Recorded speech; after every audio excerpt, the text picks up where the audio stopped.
السلام علیکم۔ آج پیر ہے جولائی کی 4 تاریخ۔ پاکستان میں سر شام کے 7، بھارت میں 7:30، اور یہاں ہمارے اسٹوڈیوز کی گھڑیوں میں صبح کے 10 بج رہے ہیں۔ وائس آف امریکہ واشنگٹن کی اردو سروس سے میں ہوں خالد حمید، خبروں کے ایک بلٹن کے ساتھ۔ امریکہ آج اپنا یوم آزادی منا رہا ہے۔ آج عام تعطیل ہے اور صدر جو بائیڈن اور خاتون اول جل بائیڈن آج سے پہر وائٹ ہاؤس کے جنوبی لان میں فوجی خاندانوں کے لیے ایک کھانے کا اہتمام کر رہی ہیں، جس کے بعد وہ نیشنل مال میں یوم آزادی کی آتش بازی کا مظاہرہ دیکھیں گے۔ برطانوی تسلط والی 13 نو آبادیوں کے نمائندوں نے دراصل 2 جولائی 1776 کو آزادی کے حق میں ووٹ دیا تھا۔ 2 دن بعد آزادی کے اعلان کی منظوری دی گئی تھی۔ متعدد لوگوں کا خیال تھا کہ ملک کو 2 جولائی کو آزادی کے ووٹ کی سالگرہ منانی چاہیے، تاہم آزادی کے اعلامیے کی کاپیاں اتنی وسیع پیمانے پر پھیلائی گئیں کہ 4 جولائی آزادی کی یاد کا دن بن گیا۔ 4 جولائی کی جدید تقریبات میں پریڈز، پکنک، سیاسی تقاریر اور آتش بازی کے مظاہرے شامل ہیں۔ یوکرین کے صدر ولادیمیر زیلنسکی نے پیر کو امریکی صدر جو بائیڈن اور امریکی عوام کے لیے امن اور خوشحالی کی خواہش کا اظہار کیا۔ زیلنسکی نے لکھا کہ میں یوکرین کی مشترکہ اقدار، آزادی، جمہوریت اور آزادی کے دفاع میں امریکہ کی قائدانہ مدد کی تعریف کرتا ہوں۔ روس نے پیر کو کہا کہ وہ امریکہ میں یوم آزادی کی تعطیل کے موقع پر اچھے الفاظ نہیں بھیجے گا۔ کریملن کے ترجمان دمتری پیسکوف نے صحافیوں کو بتایا کہ مبارکباد کو شاید ہی مناسب سمجھا جائے، اور اس کے لیے انہوں نے امریکہ کی غیر دوستانہ پالیسیوں کا حوالہ دیا۔ امریکہ نے یوکرین میں روس کی جنگ کی مخالفت کی تھی اور ہتھیار بھیجنے اور یوکرین کی افواج کو تربیت دینے میں مدد کی ہے، جبکہ روس کے خلاف پابندیاں لگانے کی کوششوں کی بھی قیادت کی ہے۔ روس کے صدر ولادیمیر پوٹن نے سابق صدر ڈونلڈ ٹرمپ اور براک اوباما سمیت سابق امریکی رہنماؤں کو یوم آزادی پر مبارکباد دی ہے۔ اور اب پاکستان اور جنوبی ایشیا سے ملنے والی خبریں۔ پاکستان میں 2 ماہ سے بھی کم عرصے میں تیل کی بڑھتی ہوئی قیمتوں کے باعث اس کی مانگ میں بڑی کمی دیکھنے میں آ رہی ہے، اور اپریل میں 5% کمی کی طرح جون میں بھی تیل کی فروخت میں تقریباً 11% کی کمی ریکارڈ کی گئی ہے۔ ماہرین معیشت کا کہنا ہے کہ اس کی بڑی وجہ پیٹرولیم مصنوعات کی قیمتوں میں 60% سے زائد کا اضافہ ہے، اور اس اضافے کی وجہ سے جہاں معاشی سرگرمیاں سست روی کا شکار ہو رہی ہیں، بڑے شہروں کی سڑکوں پر ٹریفک میں کسی حد تک واضح کمی نظر آ رہی ہے، جبکہ عید الاضحیٰ کے موقع پر بھی معاشی سرگرمیاں کسی حد تک ماند پڑی ہوئی ہیں۔ دوسری جانب حکام کو یہ توقع بھی ہے کہ مانگ میں کمی تجارتی خسارے کو کم کرنے میں معاون ثابت ہوگی، جو جون میں ختم ہونے والے مالی سال میں 48 ارب ڈالر کی تاریخی سطح پر جا پہنچا ہے۔ ماہرین کا کہنا ہے کہ ملک میں تیل کی قیمتوں میں مزید اضافے کا امکان موجود ہے، کیونکہ محاصل کا ہدف پورا کرنے کے لیے حکومت کی جانب سے عائد پیٹرولیم لیوی ابھی صرف 10 روپے عائد کی گئی ہے، اور سال کے آخر میں 855 ارب روپے کے ہدف کے حصول کے لیے یہ رقم 50 روپے تک بڑھانی ہوگی۔ خیبر پختونخوا کے مختلف علاقوں میں پولیس اہلکاروں کے دہشت گردی اور گھات لگا کر کیے جانے والے قتل کی وارداتوں میں اضافے کے بعد سیکیورٹی اداروں نے بھی عسکریت پسندوں کے خلاف کارروائیاں تیز کر دی ہیں۔ انسپکٹر جنرل پولیس کے مطابق رواں سال دہشت گردی کے مختلف واقعات میں 50 سے زیادہ پولیس اہلکار ہلاک اور 60 کے لگ بھگ زخمی ہوئے ہیں، جبکہ سیکیورٹی فورسز کے فراہم کردہ اعداد و شمار کے مطابق پچھلے 2 مہینوں کے دوران مختلف کارروائیوں میں 64 عسکریت پسند مارے جا چکے ہیں۔ پولیس اہلکاروں پر زیادہ تر حملے افغانستان سے ملحقہ قبائلی علاقوں میں ہوئے ہیں۔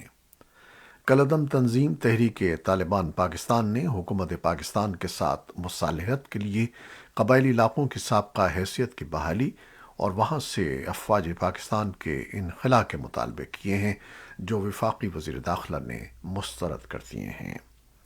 تجزیہ کاروں کا موقف ہے کہ عسکریت پسندوں کے خلاف عدالتی اور سیکیورٹی کارروائیوں میں پولیس پیش ہے، اسی وجہ سے ان کو نشانہ بنایا جا رہا ہے۔ اسلام آباد ہائی کورٹ نے لاپتہ افراد کیس کا تحریری حکم نامہ جاری کرتے ہوئے وزیر اعظم کو لاپتہ افراد کو پیش کرنے کا حکم دیا ہے۔ عدالت کا کہنا ہے کہ وزیر اعظم 9 ستمبر کو لاپتہ افراد کی عدالت میں پیشی کو یقینی بنائیں۔ جسٹس اطہر من اللہ کی طرف سے تحریر کردہ حکم نامے میں کہا گیا ہے کہ لاپتہ افراد کو پیش کرنے میں ناکامی پر وزیر اعظم خود پیش ہوں۔ انہیں پیش ہو کر ریاست کی آئینی ذمہ داریوں میں ناکامی کی وضاحت دینا ہوگی۔ اس کے ساتھ ساتھ وزیر اعظم ذمہ داروں کے خلاف کارروائی سے بھی عدالت کو آگاہ کریں۔ عدالت کا کہنا تھا کہ اٹارنی جنرل کو بھی لاپتہ افراد کیس میں دلائل کا آخری موقع دیا جاتا ہے۔ عدالت نے کہا کہ لاپتہ افراد کمیشن میں زیر التوا کمیسز نے متاثرین کی تکلیف کو گہرا کیا ہے۔ وزیر اعظم کو عملاً دکھانا ہوگا کہ جبری گمشدگی ریاست کی غیر اعلانیہ پالیسی نہیں ہے۔ بھارت میں حکام کا کہنا ہے کہ بھارت کے ہماچل پردیش کے کولو ضلع میں ایک بس حادثے میں کم از کم 16 مسافر ہلاک ہو گئے ہیں، جن میں اسکول کے بچے بھی شامل ہیں۔ حکام کا کہنا ہے کہ بس کھائی میں گر گئی تھی۔ ایمرجنسی ورکرز جائے وقوع پر پہنچ گئے ہیں اور زخمیوں کو قریبی ہسپتال منتقل کیا جا رہا ہے۔ افغانستان کے ہرات شہر کے ضلع 4 میں آج صبح 207 الفاروق آرمی کور کے اہلکاروں کو لے جانے والی گاڑی پر نامعلوم مسلح افراد نے فائرنگ کی، جس کے نتیجے میں 2 افراد ہلاک اور 18 زخمی ہو گئے۔ الفاروق کور کے ایک ذریعے نے وائس آف امریکہ کو یہ اطلاع دی ہے۔ ہرات پولیس کے ترجمان محمد شاہ رسولی نے ایک بیان میں واقعے کی تصدیق کرتے ہوئے کہا ہے کہ حملہ آور طالبان سیکیورٹی فورسز کے ہاتھوں مارے گئے ہیں۔ ان کے مطابق یہ حملہ 207 الفاروق آرمی کور کے سول ملازمین پر کیا گیا ہے۔ افغانستان کے انسانی حقوق کے سابق آزاد کمیشن نے افغان خواتین کی صورتحال پر ایک بیان میں کہا ہے کہ تمام بین الاقوامی فیصلوں اور بات چیت میں افغان خواتین کے حقوق کو مد نظر رکھا جانا چاہیے۔ افغانستان کی مدد صرف اسی صورت میں کی جانی چاہیے جب ملک کی خواتین کے ساتھ سلوک پر سنجیدگی سے غور کیا جائے اور اسے بہتر بنایا جائے۔ دریں اثنا اقوام متحدہ نے ایک رپورٹ میں افغانستان میں خواتین کی خودکشی کی کوششوں میں اضافے پر تشویش کا اظہار کیا ہے۔ ہیومن رائٹس کونسل کا کہنا ہے کہ افغانستان میں خواتین کی صورتحال اس قدر مایوس کن ہے کہ وہ روزانہ 1 یا 2 کی شرح سے خودکشی کر رہی ہیں۔